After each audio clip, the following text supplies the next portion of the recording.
Assalamualaikum warahmatullahi wabarakatuh. Alhamdulillah ibu-ibu muslimah yang dimuliakan Allah Subhanahu wa taala. Saya selalu semangat, senang, gembira ketika diundang ke haflah pengajian ini. Mengapa? Di sini tempat berkumpulnya para senior. Artinya banyak sekali yang sudah bersama saya dalam pengajian ini mungkin lebih dari 30 tahun.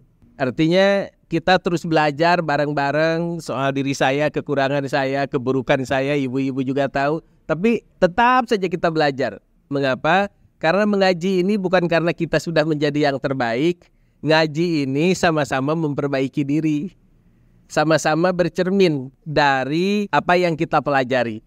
Nah, pada kesempatan kali ini, masih di momen bulan Rabiul Awal, saya ingin mengajak diri saya dan kita semua, ayo kita sama-sama gembira dan bahagia dengan bulan kelahiran Nabi Muhammad SAW. Banyak hal berkenaan dengan bulan Maulid ini. Pertama, kalau kita melihat terutama awal sejarah Islam, peristiwa penting di bulan Rabiul Awal itu bukan hanya Maulid. Setidaknya ada 6 peristiwa penting di bulan Rabiul Awal. Memang kelahiran beliau juga di bulan Rabiul Awal. Hijrah beliau pun di bulan Rabiul Awal. Demikian juga sholat Jumat pertama di bulan Rabiul Awal. Peperangan Badar 1 di bulan Rabiul Awal. Wafat beliau pun di bulan Rabiul Awal. Dan terangkatnya Sayyidina Abu Bakar menjadi khalifah juga di bulan Rabiul Awal. Berkenaan dengan peristiwa-peristiwanya secara lengkap bisa dilihat di PDF yang ada di grup. Saya tidak akan sampaikan semuanya di sini karena tidak cukup waktunya. Ini ada 99 slide deh, jadi nggak akan cukup. Paling tidak pada kesempatan kali ini, peristiwa hijrah itu luar biasa ya. 28 Safar, Rasulullah itu keluar dari rumahnya. Beliau membaca surah Yasin ayat 1-9 dan ketika itu, Masya Allah, orang-orang yang menungguinya nggak melihat, yang akan menangkapnya, yang akan membunuhnya, tidak melihat Rasulullah keluar dari rumahnya. Kemudian tinggal di Gua Thur selama 3 hari, tanggal 28, 29, 30. Berangkat meninggalkan Gua Thur menuju Madinah tanggal 1 Rabiul Awal dan baru sampai tanggal 8 Rabiul Awal di Quba. Quba itu 8 kilo dari Masjid Nabawi yang sekarang. Perjalanannya di musim panas, karena kalau kita melihat pengalaman para sahabat saja yang berangkat sebelumnya, itu perjalanan selama bisa dikatakan hampir 400 kilo atau 500 kilo ya. Karena tidak seluruh seperti yang sekarang. Kalau jalan sekarang kan lurus ya. Itu naik gunung, turun ke lembah. Pakai sepatu dari kulit itu sampai di Yathrib yang kemudian menjadi Madinah. Itu telapak kaki mereka itu terkelupas. Seperti menginjak setrika. Jadi kalau nanti mudah-mudahan Bapak Ibu dimudahkan untuk umroh, Ibu-ibu dimudahkan untuk umroh, Masya Allah selelah-lelahnya kita perjalanan umroh, gak ada apa-apanya dibandingkan bagaimana para sahabat dan Rasulullah berhijrah. 4 hari di Quba, kemudian dalam perjalanan menuju Yathrib yang sebenarnya hanya tinggal 8 kilo lagi, turun perintah sholat Jumat. Diadakan sholat Jumat, kemudian setelah itu beliau masuk ke Madinah yang hari ini di seputar Masjid Nabi yang pertama. Nah, ini masjidnya yang dilaksanakan Jumat pada waktu itu. Kemudian juga peristiwa pengangkatan Sayyidina Abu Bakar menjadi khalifah itu 3 hari setelah Rasulullah wafat. Jadi untuk diketahui secara ringkas saja, setelah Rasulullah wafat, tidak ada yang berani memutuskan di mana dikuburkannya. Kenapa? Karena itu peristiwa penting. Dan itu membuat kebingungan dan kesedihan seluruh penduduk negara Madinah. Bahkan ketika menyolatkan pun tidak ada yang berani jadi imam. Jadi sholatnya sendiri-sendiri, tidak ada imamnya. Karena zaman dahulu yang menjadi imam sholat itu yang jadi imam negara. Akhirnya terjadilah perbincangan agak lama di Sakifah Bani Sa'idah.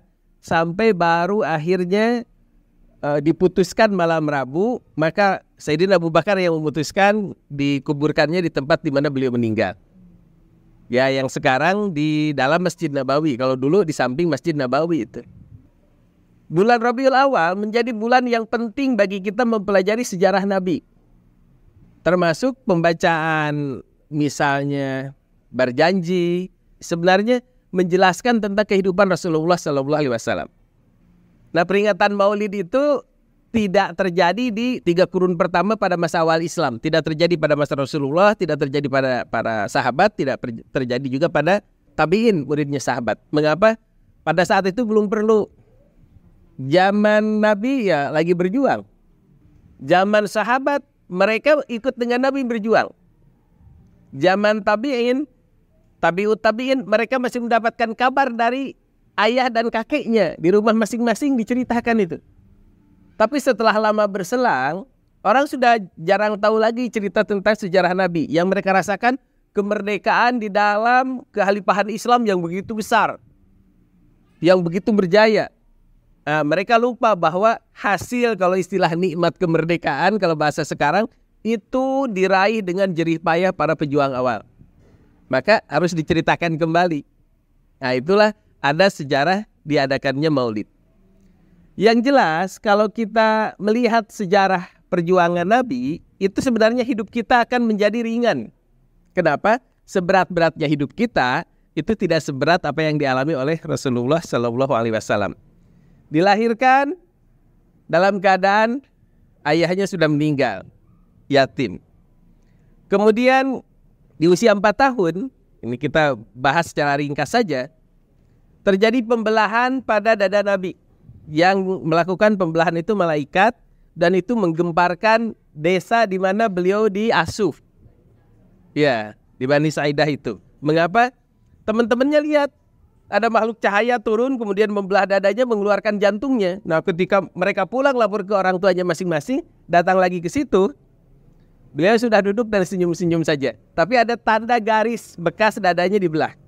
Hikmahnya, beliau jadi viral kalau bahasa sekarang. Ada anak dibelah dadanya masih hidup. Makanya sampai besar orang selalu ingin bertemu dengan Rasulullah SAW. Dagang pasti laku, dagang apapun. Kenapa? Pengen tahu yang mana sih yang pernah dibelah dadanya sampai masih hidup sampai sekarang. Belum lagi wajahnya begitu menyenangkan untuk dilihat, belum lagi akhlak yang begitu baik. Usia 6 tahun, ibunya pun meninggal. Beliau yatim piatu. Yatim piatu di usia segini itu, kalau kita sedih ya, tetapi itu pendidikan yang ditakdirkan oleh Allah untuk calon pemimpin dunia satu-satunya terbaik terakhir. Kenapa? Dalam keadaan yatim piatu, beliau berusaha untuk belajar memutuskan urusan itu sendiri. Usia 8 tahun, ini ujiannya. Beliau menjadi penggembala kambing. Penggembala kambing sekarang dengan menggembala kambing di Mekah pada masa itu jauh sangat beda. Kalau di sini anak menggembalakan kambing itu sambil main-main, karena rumput ada di mana-mana, air banyak. Orang tinggal istilahnya kambingnya dibawa ke padang rumput, mereka main-main, main seruling, berenang di pinggir sungai, bisa.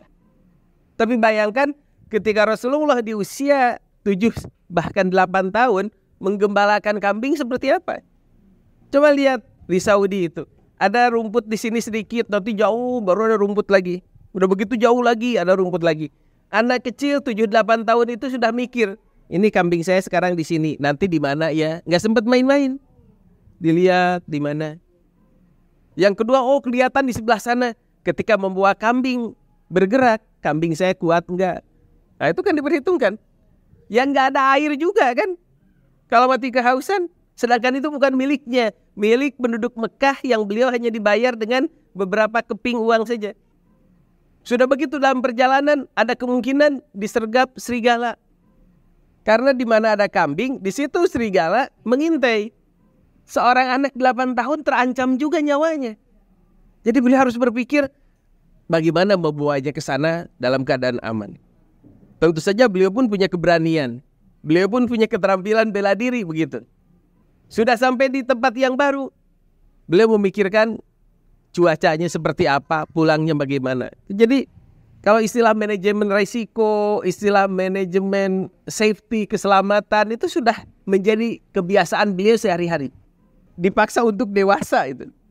Kalau kita kadang-kadang kan anak-anak kita itu, jangankan yang risiko-risiko besar begitu, kadang-kadang nawar barang aja kalau belanja nggak berani, Bu. Kenapa? Beda dengan kita. Dulu kita di kampung tawar-tawaran sama pedagang atau di pasar tradisional. Anak-anak kita ke mall, sudah ada harganya. Suruh nawar nggak berani, malu dia. Rasulullah itu Masya Allah, usia 12 tahun sudah melakukan perdagangan internasional. Berangkat ke Syam untuk ikut berdagang. Walaupun pada saat itu pamannya tidak jadi membawa sampai ke kota besar, karena diingatkan oleh seorang pendeta, ini calon nabi. Ini kalau ketahuan sama Yahudi bakal dikejar-kejar, maka segera pulang lagi. Tetapi pengalaman berdagang terus dilakukan. 25 tahun menikah, yang dinikahinya itu adalah eksportir importir, yang dulu beliau kerjanya sama Bunda Khadijah itu. Usia 40 tahun menjadi nabi, itu pun melalui proses perenungan yang lama. Usia 35 tahun sudah ke Gua Hiro merenung, berpikir di situ bagaimana memperbaiki umat. 5 tahun di Gua Hiro itu dalam sejarah. Istrinya yang menghantar makanan. Bunda Khadijah yang usianya kan sudah 55 tahun. Naik ke atas, turun lagi, naik ke atas, turun lagi. Kalau nanti ibu-ibu ada yang masih sehat, masih kuat gitu, pas umroh coba naik ke atas ke Gua Hiro itu. Seperti apa, biar membayangkan bagaimana Bunda Khadijah seminggu 3 kali naik ke sana. 3 kali. Sudah menerima kenabian, masih aman-aman saja ketika dakwah, sembunyi-sembunyi. Walaupun sudah ada tantangan, sudah ada bully dan lain-lain. 43 tahun dakwah terang-terangan, lebih banyak lagi resiko yang beliau alami. Nah, kalau melihat perjalanan begitu, kemudian di tahun-tahun di Madinah diserang, diperangi, diserang oleh pasukan Ahzab, maka kita ini sebenarnya Masya Allah, kehidupan kita ini enteng-enteng saja. Ya adalah kesedihan, ada resiko, ada masalah, tapi kan tidak seberat Rasulullah Sallallahu Alaihi Wasallam. Makanya Rasul pernah bersabda, ya ayuhan nas ayyuma ahadin minan nas au minal mu'minin. Wahai manusia semuanya, siapapun di antara kalian, baik orang biasa apalagi mukminin, usibah bi musibatin, kalau terkena musibah, apapun musibah itu. Yang pasti kalau kita kena musibah rasanya kita paling susah sedunia lah, menurut pikiran kita kan. Fal yata'azza bi musibatihi bi, maka coba cari keteguhan, ketegaran, belajarlah, bercerminlah, berhibur dirilah dengan musibah yang menimpa aku.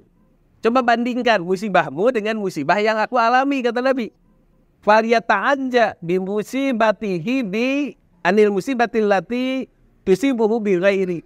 Fa inna hada min ummati la yusaba bi musibatin ba'di asyadda alaihi min musibati.